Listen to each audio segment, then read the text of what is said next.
Welcome to episode 8 of the Ego Chall Podcast. I'm Preston Byers and I'm with Justin Binkowski. We're going to talk about Stage 2, Week 3, the wrapping up of group play in Stage 2. And we're going to talk about Stage 2 Major, which begins on Wednesday, April 7th. And the biggest news of the day is the benching of former world champion Slasher. The Los Angeles Thieves announced today that he would be benched in place of Draza. We'll talk about other stuff as well as it comes along. So, how you doing, Bink? I'm doing well. How about you? Doing pretty okay. I am a little disappointed at some of the matches that we had for the third week of Stage 2. The first two matches were pretty straightforward, although like this, both Dallas and Optic they bounced back, but I don't know. But at least we had some interesting results in group play in the group play standings. Um, Definitely. so, do you want to talk a little bit about your thoughts on Dallas and Optic, both bouncing back and sweeping their opponents? Yeah, so we kicked off the third week of Stage 2 group play on Thursday, April 1st, with Dallas versus the Florida Mutineers and Optic versus Surge. Coming into this, I believe Dallas's last match last week was against Minnesota, right? Yeah, they got That beat by wasn't. Minnesota. Yeah, I couldn't remember if that was their first or second match last week, but or it might have been their only match. Regardless, that they lost to Minnesota last week, and they respond by uh, coming back and taking down Florida 3-0. So I think the biggest takeaway for me from this series was obviously this will change a little bit as we get later into the week, but last week when they lost to Minnesota again, they lost both searches, and I think they definitely played somebody last week too where they lost a search. They played Paris and lost Express. Sure, that sounds right. Yeah, I remember last week the big thing we were talking about was they were struggling in search, Hmm. and at least on Thursday they come back and they win the search against Florida. So it was maybe a sign that they might have figured some stuff out in search. As we figure out later in the week, it's not necessarily the case, but I think that was just the biggest takeaway at this time. And then Optic for Seattle, that was a big match because Seattle had been looking very strong in their earlier matches of Stage 2 group play, whereas Optic was coming off a extremely disappointing week where they went 0-2 and 0-6 in map count, and they respond by 3-0ing the Surge. So, yeah, I guess that's the biggest takeaway from that was just that they looked a lot better than they did in last week. Heading into the week, Optic was fifth in Group B, and while there were a lot of teams in between, or they were pretty much all like 2-1 or 1-2, so it wasn't the biggest deal. But to be fifth going into the final week of group play, they had an uphill battle. Mm-hmm. On Friday, we had Toronto and London. Toronto swept the Royal Ravens, which was actually kind of surprising considering how well London played before that.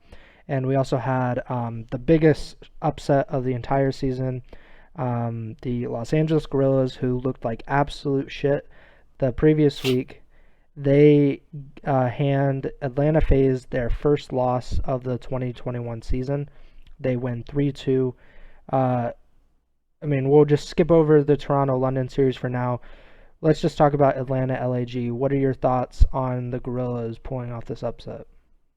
Yeah, I mean, you kind of summed it up a little bit. It was the undisputed best team in the league, undefeated so far, against one of the teams at the bottom of the totem pole. Most people, including us on the podcast last week, didn't even put much thought in this match. We were just like, yeah, 3-0 phase, next Hmm. one, didn't even really talk about it that much. But the Gorillas proved us wrong, proved a lot of people wrong. I think the biggest takeaway from that match was just how convincing they looked in search. They won both searches against Atlanta. They took Miami 6-2 and then 6-0 Express in Game 5. Um, and then it's also worth noting that Atlanta had won. So Atlanta took the first hard point 250 to 176. They lost the search. They come back and take control 3-2. So they have a 2-1 edge in the series.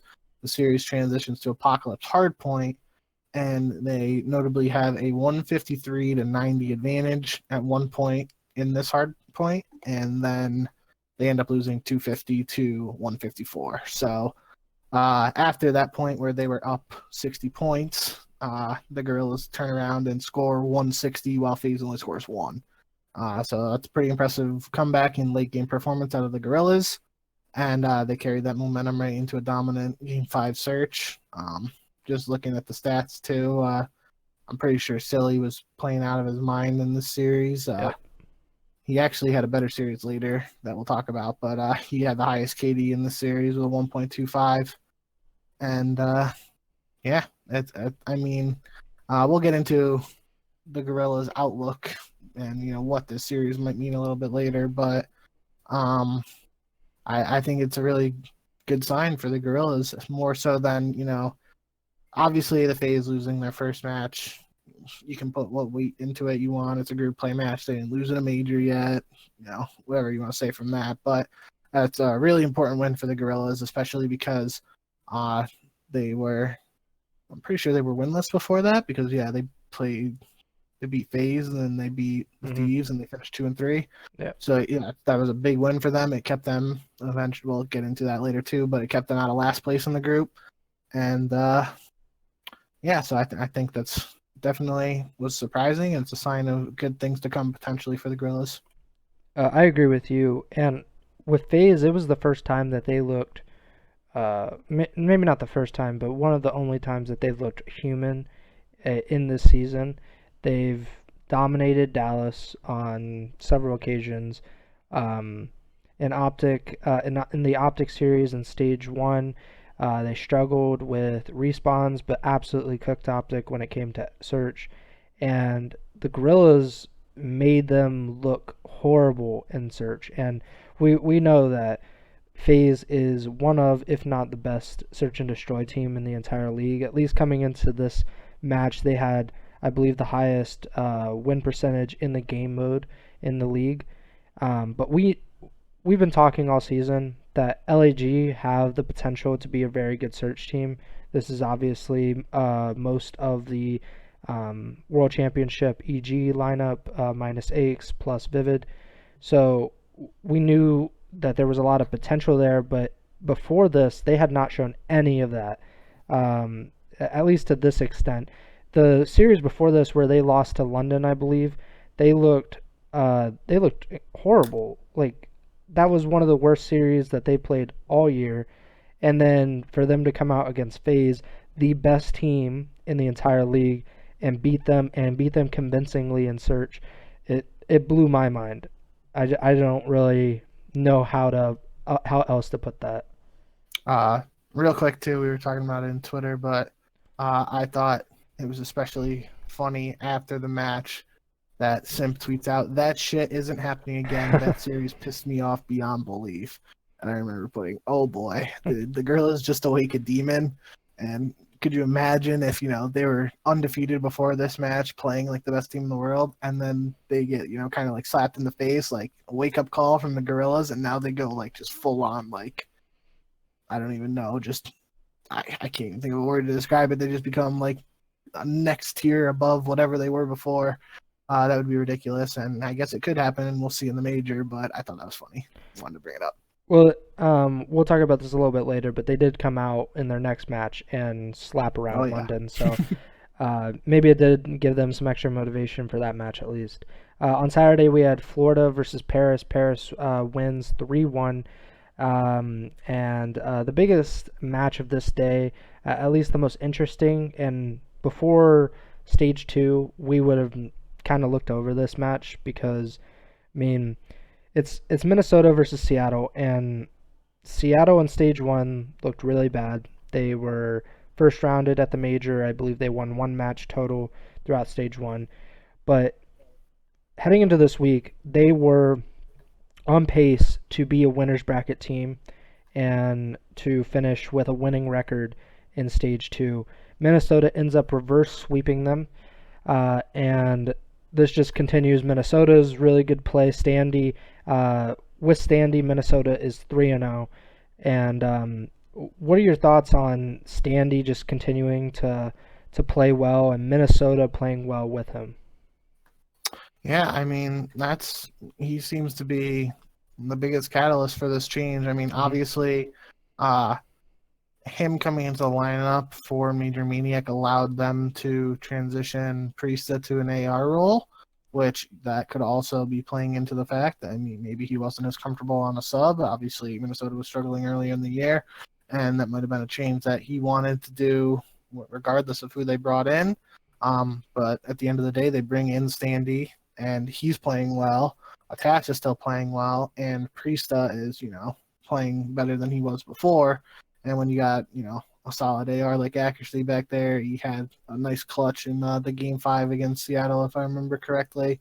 It's a solid team, and, I don't want to spoil too much of what I'm thinking about for the major, but we've seen Dallas play against FaZe. We've seen Optic play against FaZe. We haven't seen this new Minnesota play against FaZe. So could they potentially be that, that team to shake things up at the top and be a true contender to dethrone FaZe? I don't know. We'll talk about that later, but that's kind of where my head's at after that match. I thought before this, I believe Minnesota was 6-0 map count with Standy because they 3-0 Dallas. I don't think so. Empire. I'm gonna look at the results. No, it was 3-2. It was 3-2. Yeah. It was 3-2. They 3-0'd Optic though. They 3-0'd Optic, so they were 6-2 in map count, Mm-hmm. and then they go to 9-4 in map count with Sandy, which is still obviously good. But yeah, it was also interesting that in this match, if I look real quick, I lost where I was. They've only lost one search with Standy. That's what I was gonna bring out. That before when they lose to Dallas, they lost the control, I believe, and then they lost the first hard. No, they lost both hard points against Dallas again. Yeah, that's right, because it was exactly like the first time Minnesota played Dallas. So just scratch that. I thought we were seeing them lose different modes, etc. But obviously with a reverse sweep, they lose the first hard point first search, and then they went rattle off 3 in a row. So the biggest takeaway from that, I guess, is just they were able to clutch up when it mattered most, and with all the other results benefiting them, they come out first place in their group.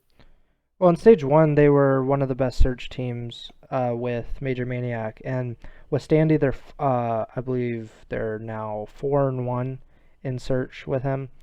I mean, they lost the first search express to Seattle in this series, and that's how they ended up reverse sweeping. But I mean, just like FaZe, like you said, if a team can take searches off of them like LAG did, then it opens the door, because the odds of you beating them in every single game mode, like taking a hard point off of them, beating them in control, and taking one search off of them, I think that's very difficult. And I don't think many teams are going to be able to do that. But Minnesota, with how good they've been in search this season, with different variations of their lineup, I think that's encouraging. That they might be one of those teams. They might be the team to knock off FaZe when it matters in a major or something. It's definitely what I'm looking forward to seeing if we get the chance.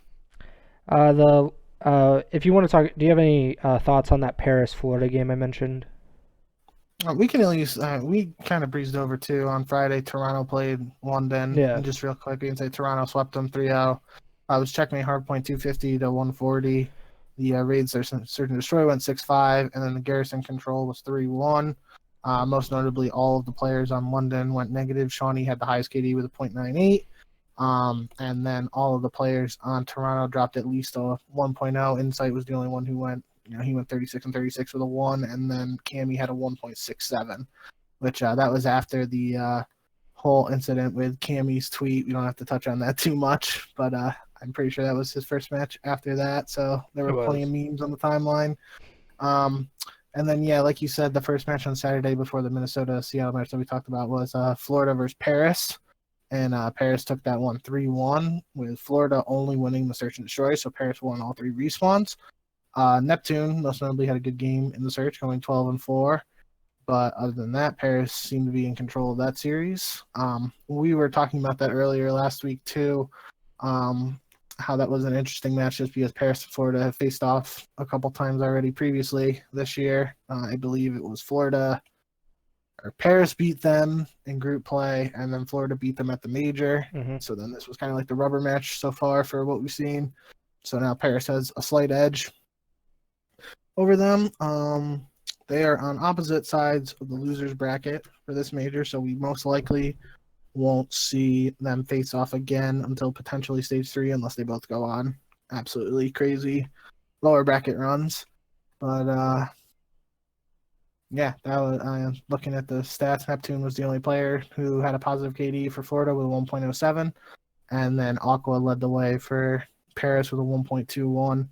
I think I think Aqua's been, some people I feel like have been talking about him, but I feel like he's been super underrated this year, just in the sense that he's been really consistent in putting up some pretty standout numbers, and he might not be getting talked about as much because he's on Paris, or maybe because he's not like, a huge social media presence or anything like that. But well, I'll give him a shout out, at least to our minimal fan base, that I think it's good that he's been playing well. He's always been a player that I've enjoyed watching throughout his years competing. He's just been a little shy. He's never really liked doing interviews in the past, so I haven't talked to him too much. But yeah, I think he's a good player, and this might be a breakout title in the sense that he might start to get some more recognition for a high level of play if he keeps on performing well throughout the year. Mm-hmm. The final match of the day was New York versus Toronto. It was notable that Asim, he lost his uncle and his grandfather right before the match, I believe like the day or two before, and he actually went to his grandfather's funeral the day of this match on Saturday and got home just in time to play Toronto. New York won 3-1. Any thoughts on the Subliners beating the Ultra? Yeah, obviously thoughts and prayers go out to Asim and his family. Tough time, and it's obviously incredibly impressive in my opinion that he was able to stay composed and not even just like play the series, but to perform at the level that he did. He had the highest KD on New York in this series with a 1.06, and I believe he had, I'm trying to think off the top of my head, I think the first match was it Raid Hardpoint? Yeah, it was Raid Hardpoint, and I'm pretty sure he had like a break in like a really good performance in map 1 in particular. So like you said, thoughts and prayers out to him and his family, but I thought it was a great performance out of him considering the circumstances, and New York overall played well. They only lost the control, so they took both hard points in the search. And that was their, sorry, didn't mean to cut you off. That was their last match. I was just going to say that allowed them to finish 4-1 in group play, with their only loss being the FaZe. So I have high expectations for New York going into the major based on that performance. Yeah, because they finished 4-1. At the time, they actually had a chance to finish first in their group because FaZe still had one additional match, and obviously they lost to LAG. So really no one knew if they were a sure thing to beat London. Turns out they were, because Garrison Hardpoint 250-119 Atlanta, Express Search 6-3 Atlanta, Garrison Control 3-0 Atlanta. They pissed off Simp, and they pissed off the entirety of Atlanta. So really quick series. What'd you think of Atlanta bouncing back like that? Yeah, I mean, the scariest thing about that, like you said, they pissed off Simp. He still technically had the lowest KD on his team with a 1.31. Cell dropped a 1.34 overall in the series. Abizi was at a 1.37, and Arcides was at a 1.53. So, yeah, like you said, quick series, quick 3-0, kind of dominant performance you expected to see out of FaZe, especially bouncing back from they lost the Gorillas, and only thing I'll say is I'm a little disappointed. Actually, I believe it was Paul X went for an assassination accidentally on, was it Garrison Control? Was Garrison Control? I didn't see this. Yeah, it was. Yeah, I think it was. I know it was London, and I think it was in London's game against FaZe. So Paul X accidentally, he was trying to melee on that A control point by the satellite or radar, whatever you call it, and it ended up like going into the animation and Zed took the kill before the animation finished. So I was gonna say I was disappointed FaZe didn't have any finishing moves in this series, but I guess we kind of got a half of one, even though it wasn't from FaZe and it didn't actually happen. But yeah, it's kind of funny. That's one of the biggest notes from this match. But I guess that's what happens when you got FaZe in full form as we expect them to be. With the win, FaZe locked up first place in their group. It made Subliners finish second. London, who looked really, really good at certain points in this stage, they they didn't finish too hot. They ended up finishing in fourth place in Group A with a 2-3 record, 7-10 map count. Pretty disappointing. They started with 2 wins and then lose the remaining 3. Not what you're looking for London, but I mean they didn't have any wins coming into the stage, so I guess anything's an improvement. It's improvement, yep. The next match was crosstown rivalry, LA Thieves versus LA Gorillas. The Gorillas, who were just riding high after beating FaZe, they ended up sweeping the Thieves, which is their second sweep of the Thieves this season. They swept them in the winners bracket of the Stage 1 Major, which was a major upset. This was kind of notable, though. Kenny did not play. Temp played instead of Kenny because of a, quote, non-COVID medical emergency. We didn't get any additional details, but Kenny missed this match. Temp filled in for him, and LAG just kind of cooked him. In particular, Silly did. So what do you think of LAG finishing this week 2-0? Yeah. Again, kind of hit on it earlier with what I was thinking with the Gorillas, at least going into the major, but it was a big win for them because aside from it being the Battle of LA, circumstances with Kenny aside, whoever won or whoever lost this match came in last place in their group. So obviously there's not much of a difference between 5th and 6th at this point, but it's still important to get those 10 CDL points for a win, and still, could technically give you a favored matchup against you coming 5th in that group. You're playing against a 6th place team in the other group, so technically you'd be favored going into that match. But you can argue at that point when you have 2 lower ranked teams who's really the favorite. Regardless of that, like you said, Silly absolutely played phenomenally in this series. He dropped a 1.71 overall KD, going 72 and 42. All of the players on the Gorillas had at least a 1.0. Whereas TJ had the highest KD on the Thieves with 8.91. So this obviously leads to the Thieves making the change today, where they announced that Kenny will be playing in the major, but as a major shock to most people in the community, Slasher will be benched in favor of Draza, who was on the Optic Gaming Los Angeles team at the end of last season. And he remained when OGLA the Thieves acquired OGLA's franchise spot. They retained Draza as a sub, so he hasn't played yet for the Thieves this year, but he will make his debut this week in the major. Yeah, so this was really surprising to me. I'm sure it was surprising to a lot of people because we know that LA Thieves have had their struggles. They finished 1-4 in this stage, but Slasher was pretty much the last player that I would expect to be benched or moved out of the starting lineup in any way.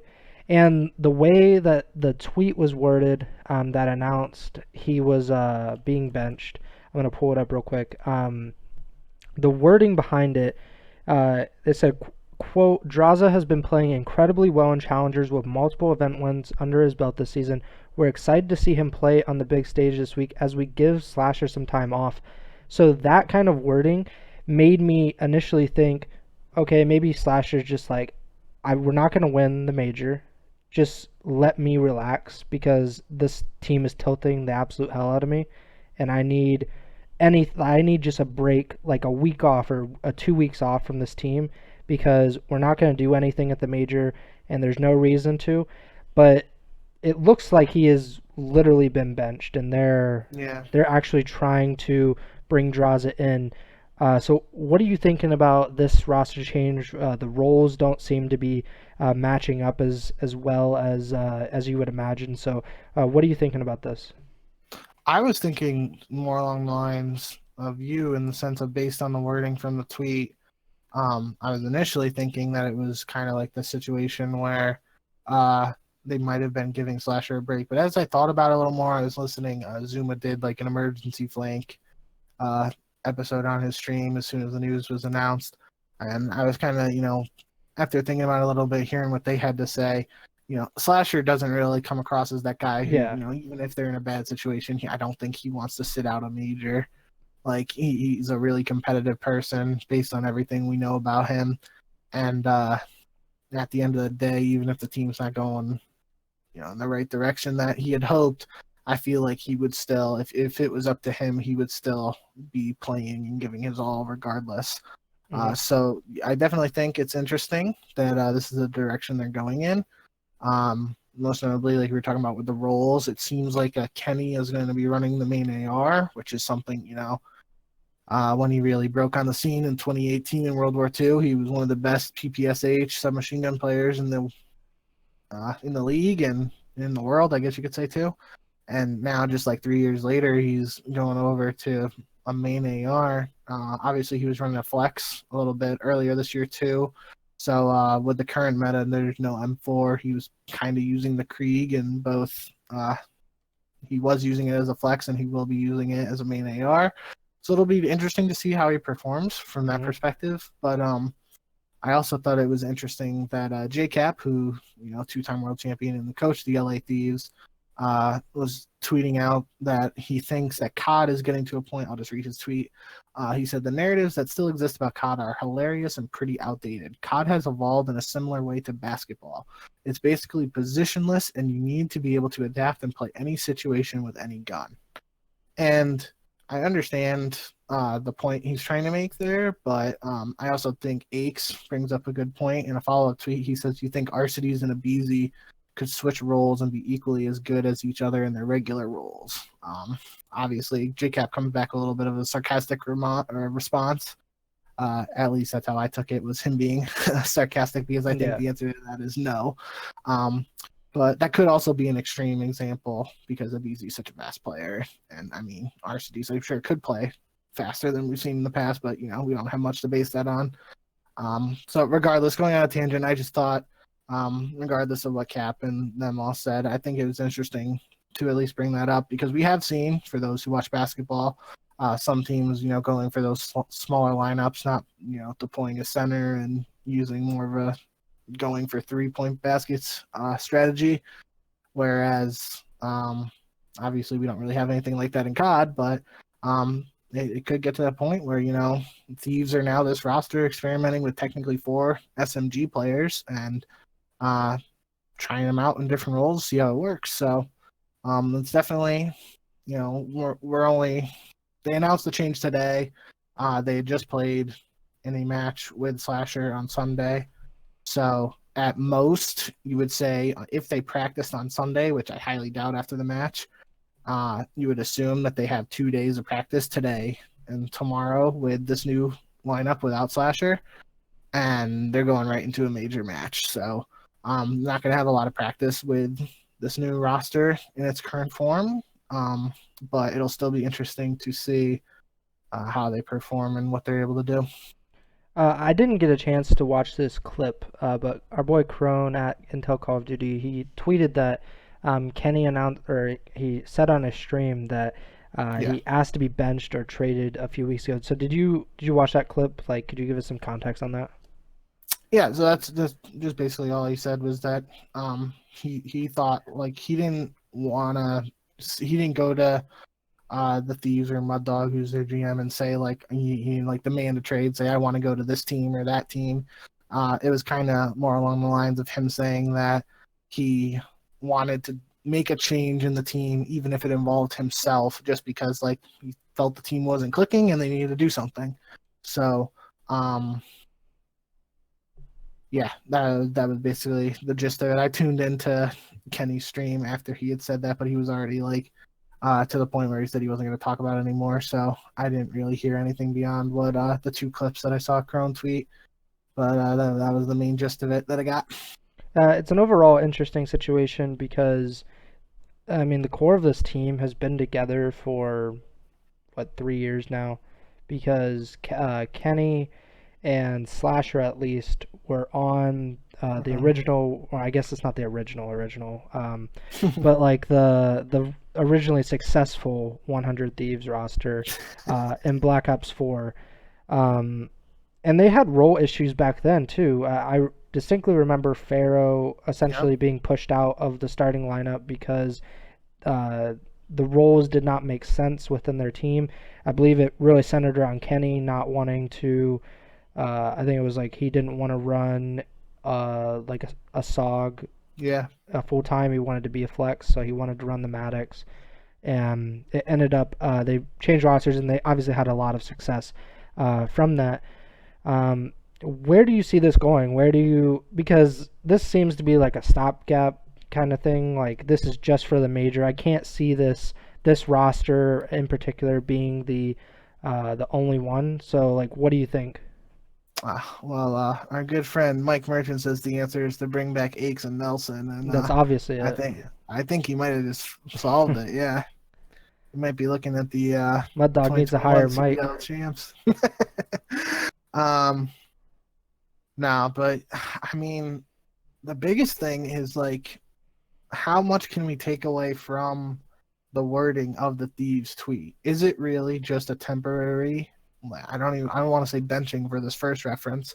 Is it really just like a temporary break for Slasher, or is he actually benched? Like, will this be the last time, or was Sunday the last time we see Slasher play for the LA Thieves? And I think that's going to be important, and we're going to have to figure it out. Like, I mean, unless the Thieves go on some crazy losers bracket run Yeah. in this major, I don't see this being the 100 or the LA Thieves roster that we see on day one of the stage 3 group play. I think they've been active. They obviously went out and got Venom, and with Kenny's situation, they were forced to bring Temp back in, and now they're making this change with Draza for Slasher. So it seems like they're willing to make changes, but it's going to come down to what they think about this new roster, how they perform, how they mesh. And it really seemed like Kenny was talking about them just like not clicking with that previous roster. So maybe if this roster clicks, they might give it a shot for a little bit of stage 3. But I have to think that this signals, I'm like we said, unless they do something remarkable in the stage 2 major, I feel like we're going to see a different iteration of the Thieves for stage 3. I I don't really get it. I don't understand. I mean, I don't know why you would bench Slasher of all of them, because I mean, Slasher is, you would presume, to be the leader. I mean, he's the most successful of them, and I mean, if I were building a COD roster, he would be one of my first picks to build around because of his leadership. So I don't really get it from that point of view. So say they lose in losers bracket round 1 or round 2. You're Mud Dog, you're JCap. What do you do? Like, what is your solution going into stage 3? I mean, unless Kenny is literally just like a diamond in the rough, like best AR of all time, I feel like the answer is you got to go out there and try to find an AR player that they want to play with, because again, like just looking at most of these players, obviously we haven't seen much from Draza and Venom throughout their careers, but Kenny and TJ in particular have primarily been sub players throughout the years we've seen them, and Venom and Draza is more of a flex. I think he used the M4 a little bit last year in MW, but we've seen Venom primarily use a sub. So unless there's a drastic meta change with this update and everyone's using 4 Milanos, I feel like that's the move. They got to look for an AR player that these guys want to play with. I feel like the obvious switch there would be to, I mean, obviously Kenny is the leader, but I feel like Draza and Venom would be the bring in an AR for Draza, unless again Draza just has a really great performance in the major. But yeah, I just think, I mean, Benzie says in chat here that Kenny said the team went flawless in scrims today against Optic. I did not hear him say that, so I don't know how true that is, and Benzie could easily be trolling us. But if that's the case, that's definitely something worth noting. But regardless, I still think that we're seeing right now, like the core there of Slasher, Kenny, and TJ wasn't working. So their solution right now is to try benching Slasher, and if they continue to have issues, maybe they have to make a switch between Kenny and TJ. I feel like with them benching Slasher, it kind of solidifies Kenny as that like franchise player for the Thieves, so he might be like unmovable. So maybe they try to make a move where they trade TJ for somebody else. That's not really something we've seen too much in the CDL, but thinking from more of a sports angle, I feel like, if you're not moving Kenny, then TJ becomes like that top like trade chip that they have, unless obviously you trade Slasher or Temp who are on the bench. But of the guys in the lineup, I feel like TJ would have the most trade value. So that's a route they could go down. We haven't really seen it yet in the CDL, so I don't know if we actually would, but it's something to at least consider. And so I mean, they have options, and it'll be interesting to see what they decide to do. If a trade did happen, I don't think it will. I think that's the least likely scenario. But if it happened, it would be huge because, I mean, I don't think there's been a mid-season trade in CDL history so far. Technically had Pristini traded for cash, but I don't know. Yeah, that is a trade. I mean, I mean, I don't see how. I just don't know who they would trade them to, Yeah. So CDL with more teams, like when they expand, I think then you could see more trades happen because there's a bigger possibility that a team really just doesn't have an AR player that is good enough, and you would trade for like a Slasher or something. But we don't know if that's going to happen. Benzie brings up a good one there, Octane for Slasher. We've already seen Octane play with the Thieves before. Obviously, that was with Slasher and Kenny. And then Slasher would be reunited with Gunless and Looney. So that would basically be that Rise team minus TJ plus Pristini. So that would be interesting. I don't know if that's something that either team would want to do because it seems like Octane is the franchise player for the Surge. Obviously, with like the 1+1 contracts, he might like look to not re-sign with them. That's just speculation, obviously. But so that might give Seattle, if they struggle at this major, even though they played better in stage 2 group play, if they struggle at the major, maybe they make a change. But they haven't really seemed to be in that like realm of teams that are actively making changes so far in the young history of the CDL. So it's an interesting proposition from Benzie, but I'm not too sure how likely that is. It would be cool if we had like trade deadline kind of activity and we see, if they were like, okay, Octane's definitely not going to resign with us in the off season, let's trade him for whatever. Like there's no draft picks, so the capital that you can actually trade for is limited. But eventually we'll probably get there to the point where there is a draft, but we're a long ways down the road, and it's not going to happen anytime soon. Let's move on. We talked a lot about the LA Thieves situation. They have an uphill battle because they're starting in losers round 1. I'm gonna switch over and show the bracket on the screen. Before you do that, we got one more match to talk about. We do? What's the match? Yeah, we didn't talk about Dallas versus Optic. Oh, okay. Yeah, that's probably a big one that we should have talked about. I honestly thought we had talked about it already, but yeah, so Empire versus Optic. This was a big match in Group B because of the group play standings heading in. If Optic won, then Dallas would be the 3rd seed, Optic would be the 2nd seed, and Minnesota, who began the stage with 2 straight losses, 2 sweeps as losses, they would be the 1st seed. If Dallas won, they would get the 1st seed, Minnesota would get 2nd seed, and Optic would get 3rd seed. In the end, Optic ends up winning 3-2. This was a rematch of probably the best match of the entire season from the Stage 1 Major. What do you think of Optic coming out and really just beating Dallas in search? Yeah, I think that was the biggest takeaway for me was that Optic won both S&Ds, and it was a 12-3 round count in their favor. Dallas only won 3 rounds. So obviously something's going on with Dallas, like we had touched on at the start of the week, or at the start of this episode, based on the start of the final week here. It looked like Dallas, who had struggled in search earlier in stage 2, they win this one against was it Seattle, or no, it was Florida in their first match of stage 2 group play. So it's like, okay, maybe they're starting to figure out their search a little bit, but then they come back here against Optic, who also struggled just overall in the previous week, and they drop both S&Ds to Optic in that regard.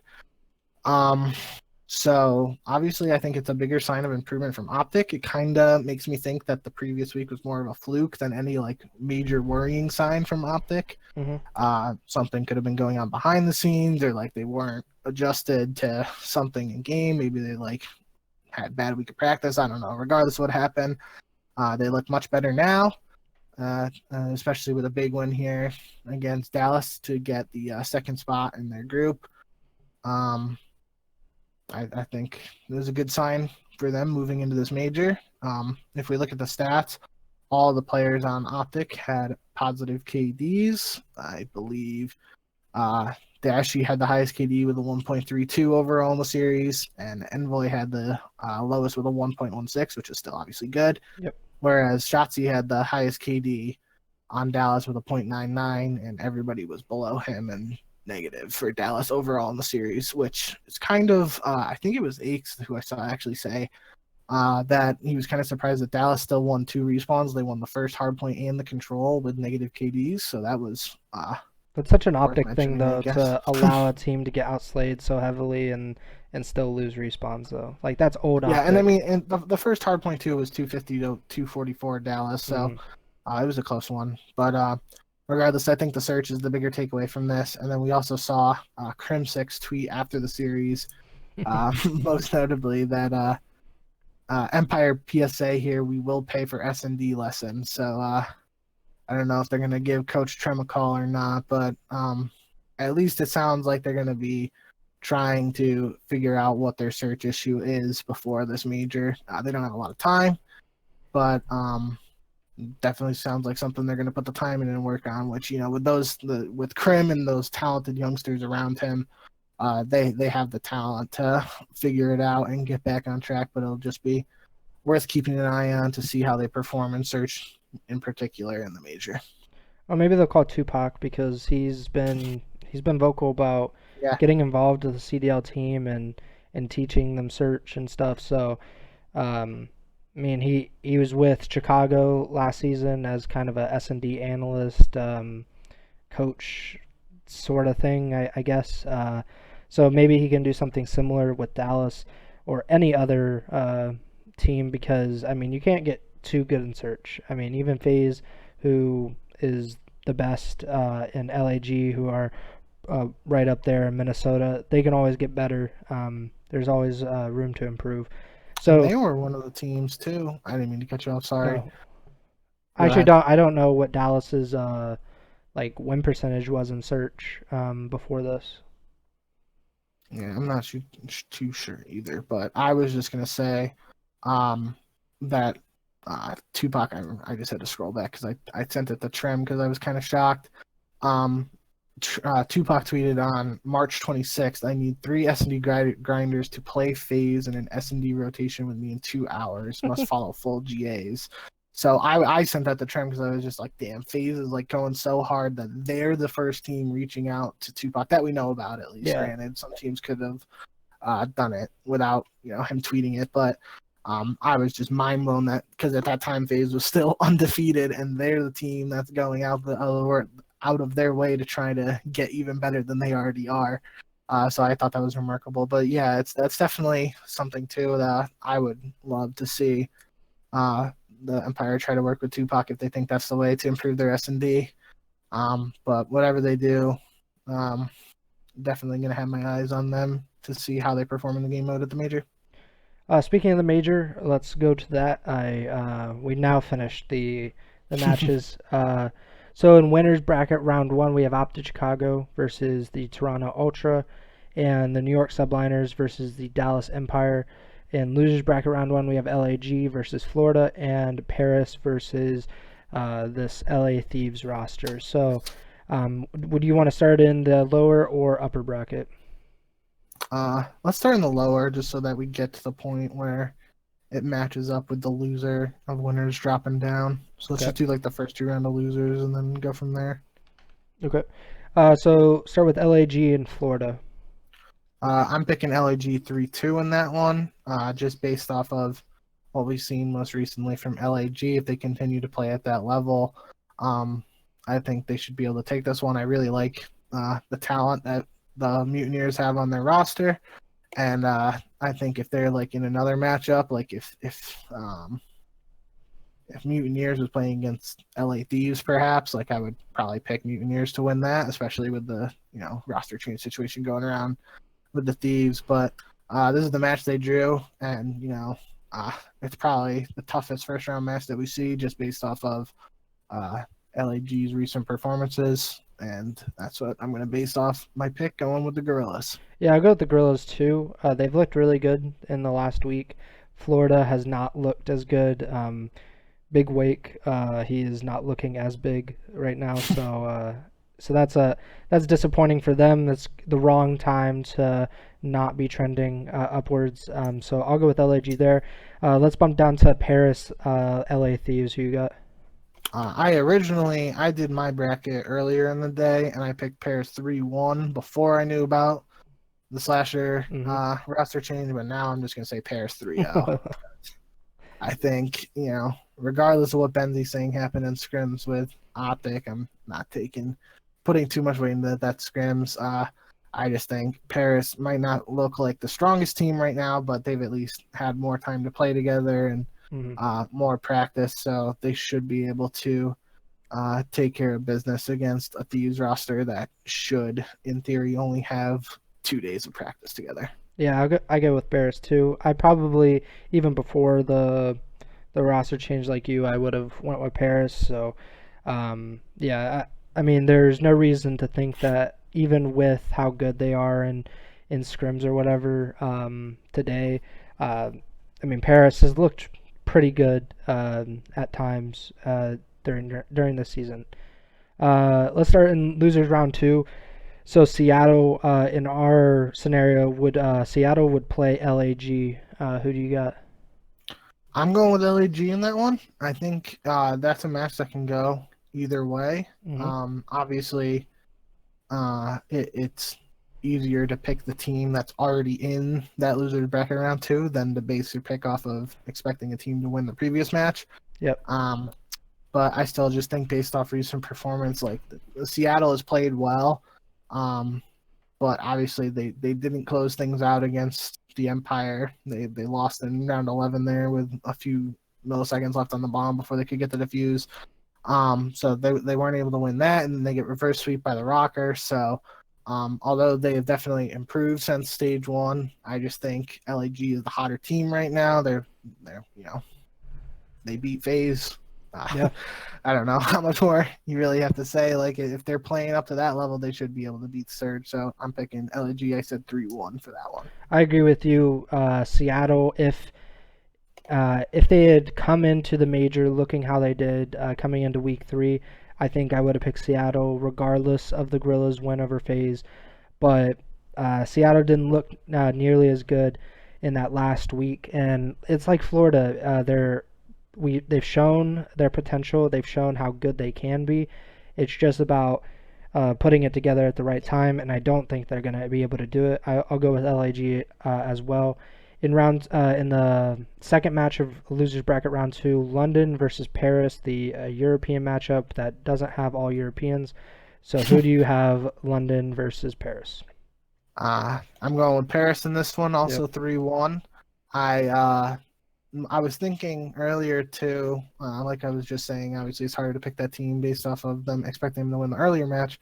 if I remember correctly from stage 1, the team that won the losers bracket Yeah. match in both times will beat the team. Mhm. They won their second match in round 2 Yeah. as well. So maybe that's a momentum thing where the team that plays on day 1 already has a match under their belt and they're going up against a team that hasn't played yet technically in the major. I don't know, but I just think I'm going to go Paris in this one just because, it looks like since the start of the wow, I can't talk right now. Since the start of the stage, when London initially brought in Paul X, they have dropped in performance a little bit. And I'm trying to look up the score real quick from when they played in group play. Well, just to piggyback off, they've lost 3 straight matches, and they haven't looked good in any of those 3. So it's probably bigger. It's a bigger dip than what you just said. I think they've looked really bad, especially how good they compared to how good they looked early in the stage. They didn't play in group play. Obviously, I was thinking of when London played the Thieves. Oh, okay. But Paris did not play. They weren't in the same group, so that would be dumb. So I'll agree with you. I think Paris. Same thing with Seattle. Basically, if London came into this and they were riding high off of 2 straight wins, I'd probably pick London. But Paris has looked pretty good. London hasn't looked very good. So I'll go with Paris, advancing on to losers bracket round 3. So now we should probably jump up to winners bracket round 1. Let's start off with Optic Chicago versus Toronto. Who you got? I'm going to go Optic 3-1, and that's kind of like a lenient one with Toronto. I just feel like, obviously, if we consider that second week of Stage 2 group play kind of like a fluke for Optic, I don't really, looking at the matchup on paper, I don't really see a mode that Toronto is technically better than Optic in. Mm-hmm. So I'm going to say Optic 3-1. It could be a 3-0. Regardless of scoreline, I would be very surprised if Toronto ended up taking this one unless Optic just comes out flat and performed as badly as they did last week, or the second week of Stage 2, I should say. Toronto hasn't looked really any different from Stage 1, in my opinion, with methods or insight. They've, I believe, they finished, I think, 1-4 in Stage 1. They finished 2-3 in Stage 2 with insight. So I'm not sure what to really make of the roster change, whether it was good or bad, really, or just indifferent. But so I'll go with Optic. They just beat Empire. They looked pretty good. I think their biggest weakness is obviously search, and Toronto is not an incredible search team that can exploit that as much as, say, a Minnesota, Atlanta, or LAG can. So I'll go with Optic as well. In the second match, we have New York versus Dallas, which was the loser bracket final from the Stage 1 major. So this is a huge match.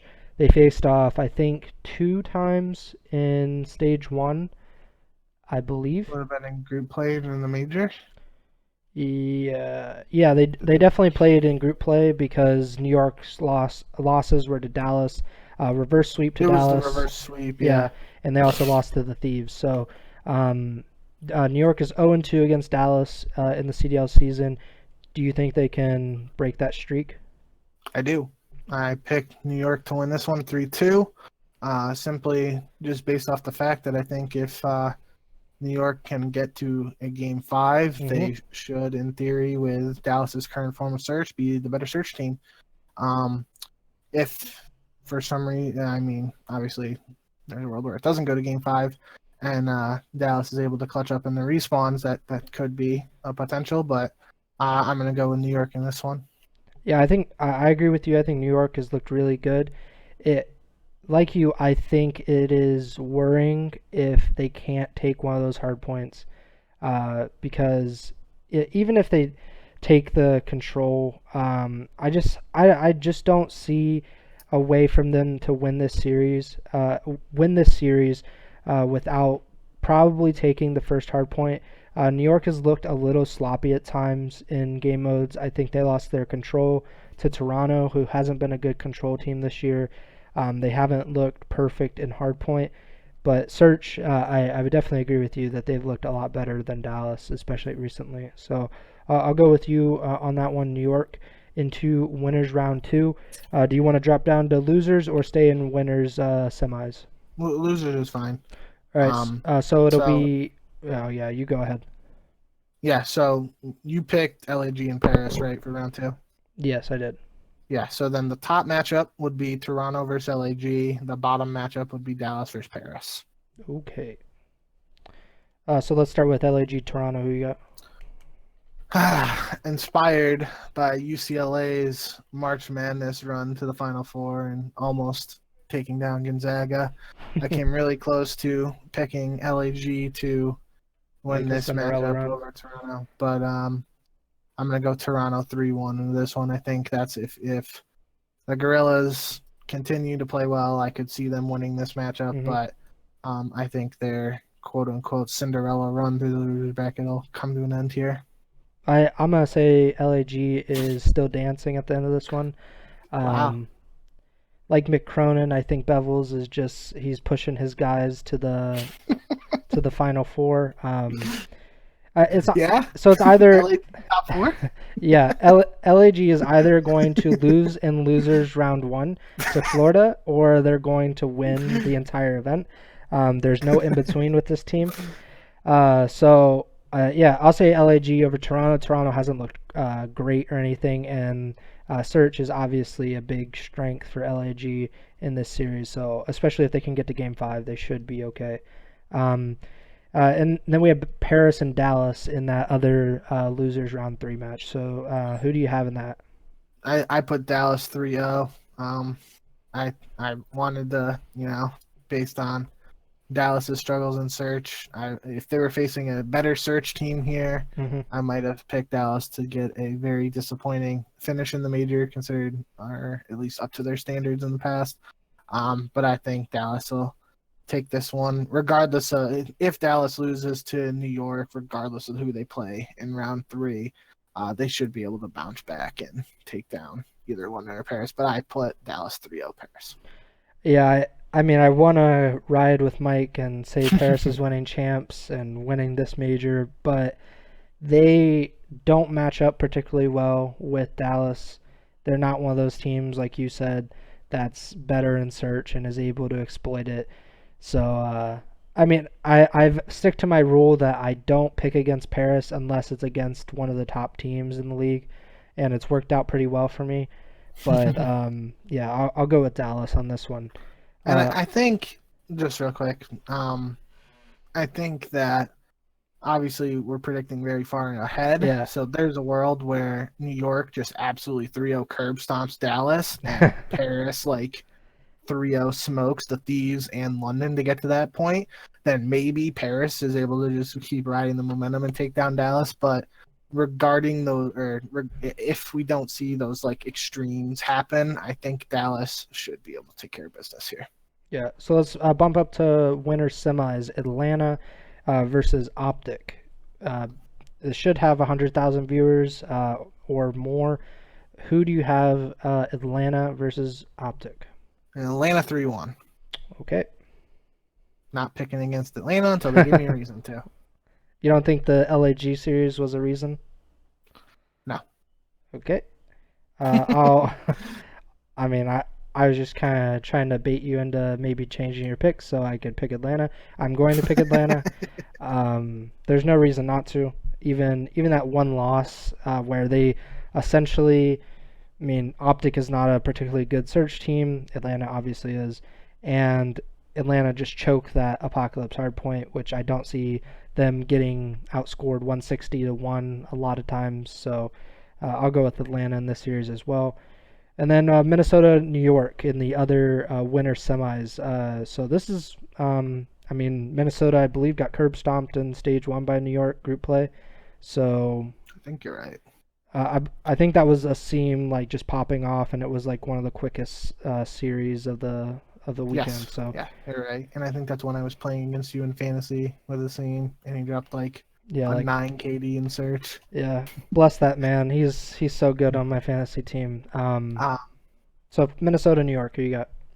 I'm going to go Minnesota 3-1. I Whoa. think, we've seen Minnesota take down Dallas and Optic, and right now, in my mind, I think they're the second best team.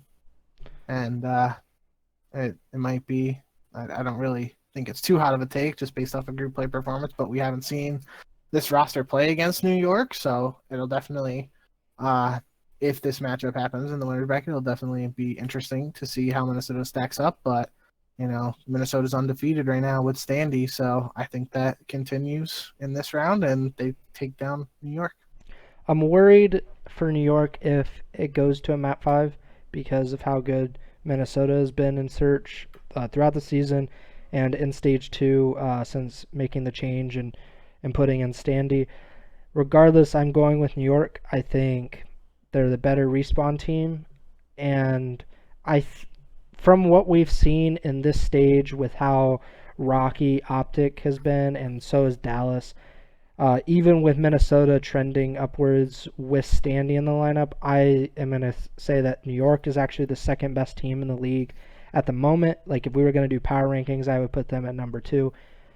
So I'm going to go with New York over Minnesota, which would obviously that would lead us into the winners finals, which would be Atlanta versus New York.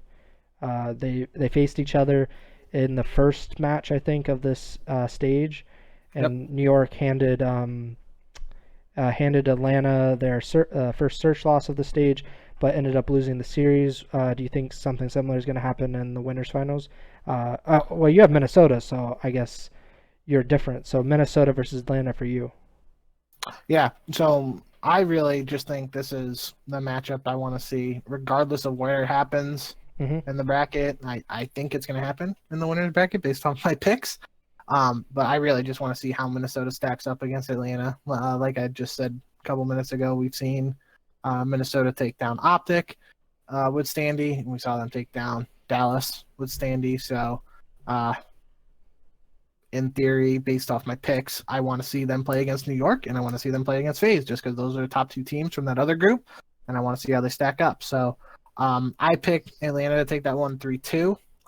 It would definitely be a super exciting series, just because, like we said, both teams are pretty good at search. So I almost actually wanted to go for Minnesota winning a winner's bracket angle and then Atlanta coming through losers to beat them, but ended up sticking with my Atlanta pick and saying not picking against them until I have a reason to.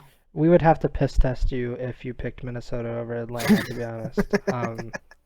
I was stunned that you picked Minnesota over New York, and I would probably fall out of my chair if you would have picked Rocker over FaZe. But I mean, for me, I don't think that they're bad or anything, but I just think that they're not nearly on the level that Atlanta is, and I don't really think anybody is. I don't think anyone is competing with them on a regular basis.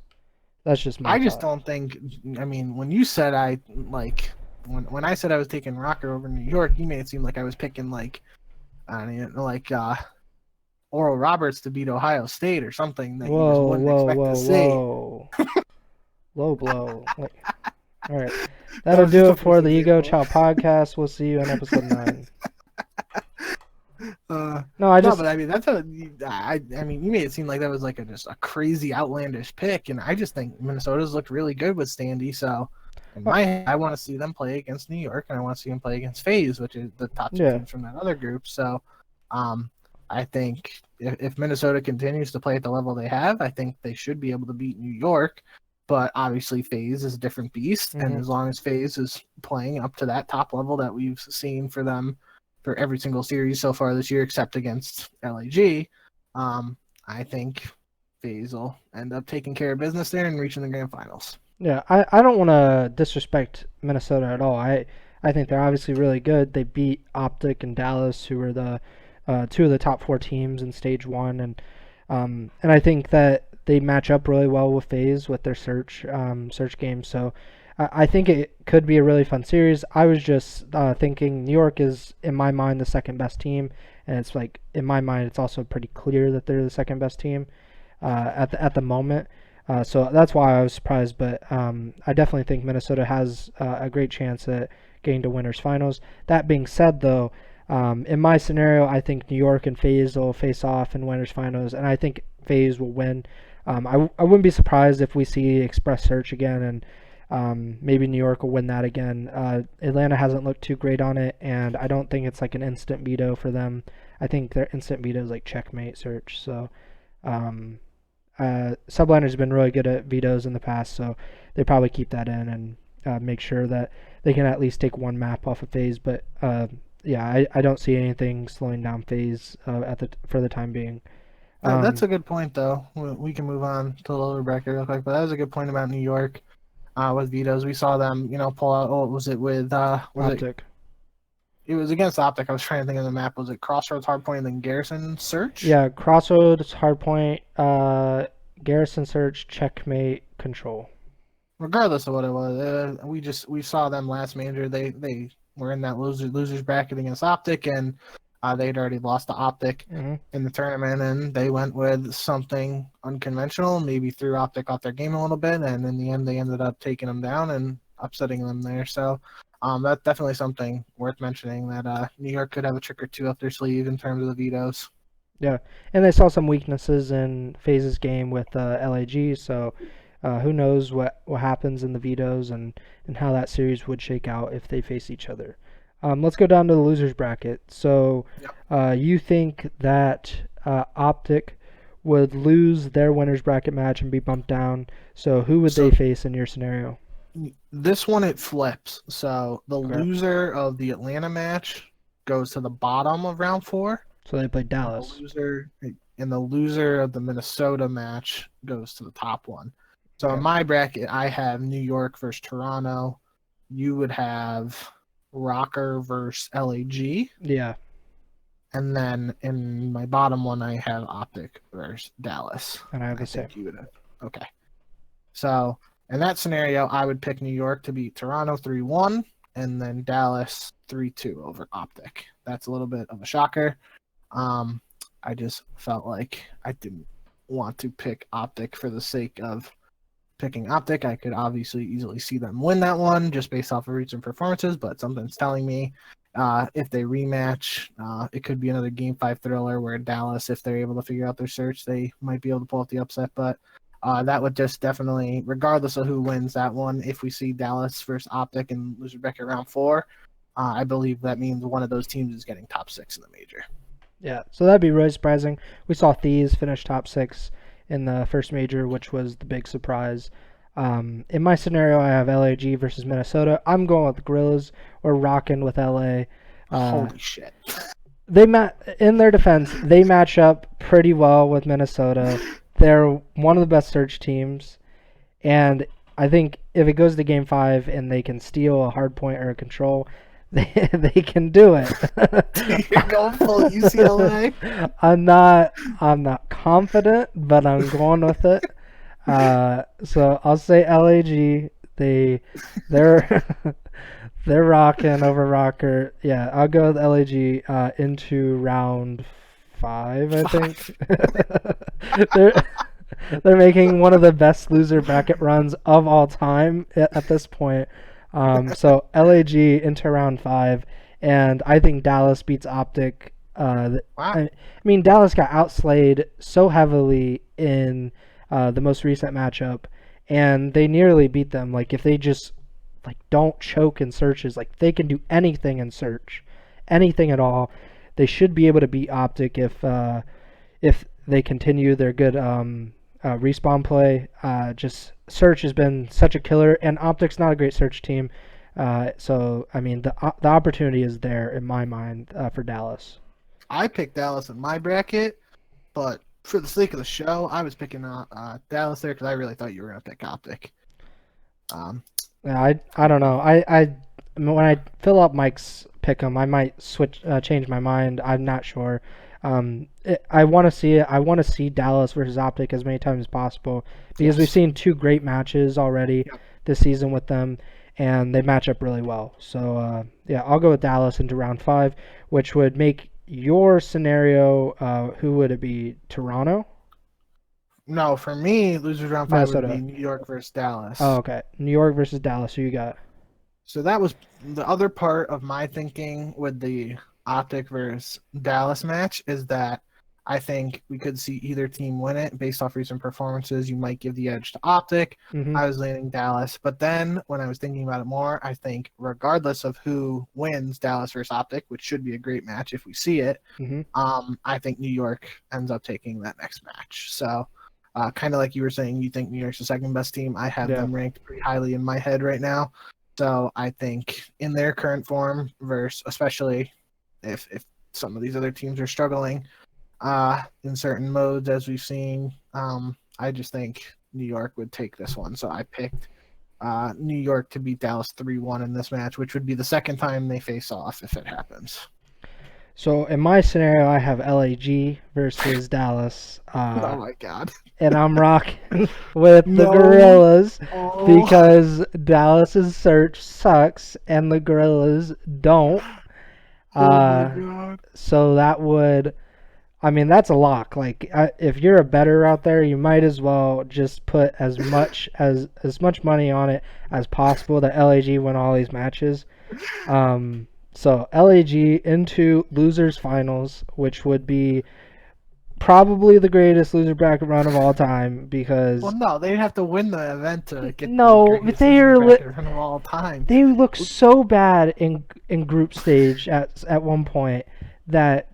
You would think they would get relegated to challengers, but now they're going to losers finals, and that's a lock. So we should put LAG in losers finals against, in my scenario, New York.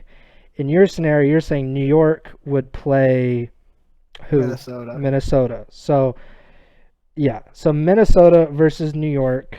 Who wins and goes to the second major grand finals? And I picked Minnesota. Okay, Jesus. So, okay, I'm going to end LAG's run because, like UCLA, they did not get to the championship. New York is not Gonzaga, but they will have to play Gonzaga in this scenario. I think New York, they're a better team overall than LAG, and they don't have like the glaring weaknesses in search that say like Dallas or Optic do. So I would say New York into the grand finals against FaZe, and you got Minnesota versus FaZe. So I think this is going to be a best of 9 again. So we haven't heard anything different. So best of 9, Atlanta versus the Rocker. Who wins 5 maps? I picked Atlanta 5-3 just because 8's my favorite number. Okay. I think LAG should come back and sub out New York, and they'll win the major. They'll beat FaZe in the final. I'll go with FaZe, and I'll say 5-2, which would be the same map count that happened in the stage 1 major. But yeah, I say FaZe. They just look like the best team. There's no reason to pick against them right now. So yeah, go LAG. You have LAG coming in 3rd place in the stage 2 major. Yes. So what happens if they lose round 1 to Florida? Well, I also said that. I said they're either they're a big run or nothing bust. So yeah, I mean they're like Ohio State. Like Ohio State was either going to the national championship or they were losing to Oral Roberts. LAG has that potential right now. Very high ceiling, but also very low floor. That's LAG, and yeah. So if they lose to Florida, I mean we'll just delete this VOD and we won't show it ever again. But yeah, I think LAG has the potential to finish 3rd at this tournament. You definitely just made this more entertaining. I'll give you that. I mean, I'm like nameless last season, picking Seattle every single time because nameless was like, yeah, Seattle will like go to grand finals, and like, dude, they suck. Like they're going to get double first rounded in this. I think I still picked LAG to win their first 2 matches, and I feel like even if LAG get past Florida, I think that Surge LAG match could be super close, just based off of what we've seen from both teams and how they've improved throughout stage 2. But you obviously have more faith in those guys. They also have a tougher path. Like if they were on the opposite side of the losers bracket, where they say they're in Paris' shoes and they played Thieves first round and then London, those 2 teams have looked garbage basically the last week. So I would say like that's an easier road to the final. But But I mean, yeah. but then they would have to play the loser of Dallas, New York in the third round. Whereas Yeah. they're most likely playing Toronto in the third round up top. Yeah, but I So it's believe. give and take. But I'm just saying LAG would beat all of these teams except New Okay. York. So New York and Atlanta. So yeah. But they already beat Atlanta. Yeah, but I mean, lightning doesn't strike twice. Like, come on. Oh, that was definitely a much more entertaining bracket breakdown than I was expecting. I think I was like hallucinating because I'm sweating so much. So. Yeah, so that does it for our stage 2 major predictions. If there's any other topics or questions, people put in $200, you doing it or bailing. I mean, I don't bet on the CDL. No, not you. You said Benzie said he was going to put 200 on LAG to win. I don't do it. I will support you with moral support and no money at all. So the only other thing I was going to bring up, I wrote it down at the end of our notes for the episode. Was just going to do like a 3-point thing where we pick our winner, and then assuming both of us pick FaZe to win, I was going to say like their top competition or like that contender, and then a dark horse. But for me, I had FaZe as the winner, and then I said the top competition is going to be most likely Minnesota or Optic if Optic's playing in form, and then I picked LAG for my dark horse. There you go. But obviously, I didn't put them going as far as you, so they are the darkest horse. They're zooming into like losers finals. I think the only difference you would have there in those three is you would probably have New York in your contender slot for FaZe's top competition. Yeah. I would say that I'll say winner FaZe. FaZe's top competition, New York. I mean, I don't think LIG will get there, but I would say that I don't know. I don't think that there's two top competition for FaZe. I think it's just New York in this case. And then my dark horse is obviously the Gorillas. They're getting top 3. Book it.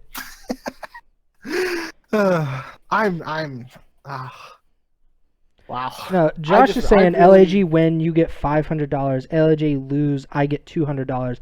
The odds do not match up on that because for LAG to go from losers round 1 to the championship, the odds are like you get $200 if LAG lose. Benzie gets your house if they win. So there's no shot Benzie should take $500. $1,200, $12,000. Like, whoa! No, but Josh isn't CEO Jim out here. CEO Mike. You have to sell him the CDL account. That's how it works. I actually want to look up what the odds are for LAG to win the major because I mean it's got to be like ridiculous. Does any site even do that? I mean, the site I bet on, I saw that they had CDL stuff, but I didn't look at like what they do. I don't know if they have like futures or anything. Oh, okay. Where is this? Esports. Yeah, but while you're looking that up, just don't want to really beat a dead horse, but I think the thing I'm looking forward to the most from Stage 2 Major is potentially seeing this new revamped Minnesota, see how they stack up against these top teams from the other groups like New York and FaZe. Obviously, you're most looking forward to a crazy loser bracket run from the Gorillas, but my eyes are definitely on Minnesota in this major. I have high expectations for them, evident from my picks. Yeah, so I have high expectations for the Gorillas and New York and Atlanta. Those are my teams. I'm rocking with it. I just checked that they don't have futures. The only match that they have up there is Toronto versus Optic game line. So I don't know if any site actually has futures. I would just like to see what they give out because that would be insane. If there's nothing else, there winners finals on Saturday this time around. Okay, it's cool. Was that not the case last time? Wasn't it on Sunday? Wasn't it winners finals, then losers finals, and then grand finals on Sunday? I thought that was the case. There was 3 matches on Sunday last time, I thought, right? Yeah, winners, losers, and grand.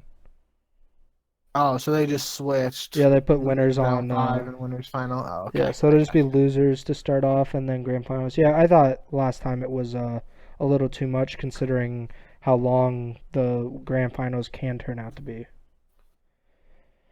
Interesting. Yeah. So yeah, that about does it. If there's nothing else, make sure to subscribe on whatever platform you're listening.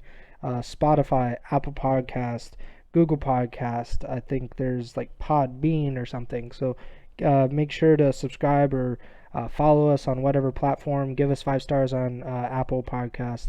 This podcast episode will be out April 6th, Tuesday, about like 6 a.m., I guess. So, yeah, that does it for me. Bink, take it away. Awesome. Yeah, thank you guys for tuning in. Really appreciate it. Looking forward to this major throughout the week. Going to be a lot of good Call of Duty action, regardless of whether we see an LAG loser bracket run or what. No matter what, we have a bunch of matches to look forward to. So I'm excited for that. Thank you guys for tuning in. And as always, send the chow.